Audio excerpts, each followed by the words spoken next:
I said the reason I asked about Jerry is that I saw in another group of coach not liking Abraham's teachings as how come Jerry manifested sickness instead of passing away easier way. As she was teaching that Abraham was focused more on diverting away from bad feelings instead of actually processing them all, the good and the bad, to stay clean. This is actually a very good point. And I do believe Abraham is neglecting feeling the emotion. This is something I constantly have with my husband because my husband doesn't like that about Abraham. Like, we're constantly talking about this subject. So I do agree with that. This is why I decided to use Abraham-Hicks teachings and go in depth with them. And if you do my course, you will see that I constantly tell you that it's okay to feel what you're feeling, not just neglecting it and just pretend it's not there.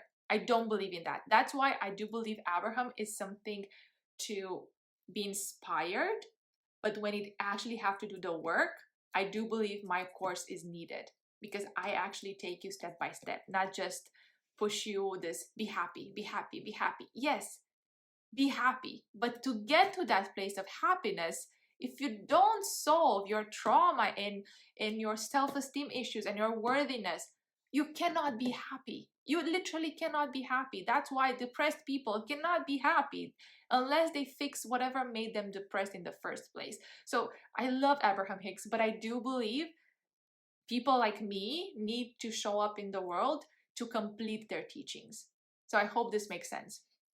The main point being that bad emotions should also be processed into, not diverted away. And I got curious what you all think, so thank you for responding. So yes, I agree with this. Again, I said my husband that's the only thing he doesn't like about Abraham-Hicks, the fact that they don't embrace all emotions.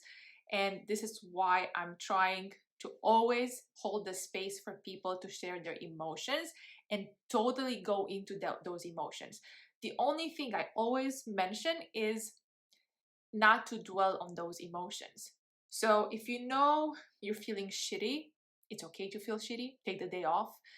Distract yourself if you can, or go deeper depending on what would be best for you in that moment. For some certain people is they need to go deep in that moment. That's the path of least resistance for them to feel better. For others, they just need to go away, go on vacation, run away, watch Netflix. Whatever works for you. It's not a perfect recipe, but don't continue that days and days, weeks and weeks, months and months without doing something to fix it, because then you're not in control of your reality. So that's my only, let's say, conclusion here. So very good point, Oksana. Thank you so much for this question. I think it was such a good thing even for me to go over and repeat. So I hope this have helped you all.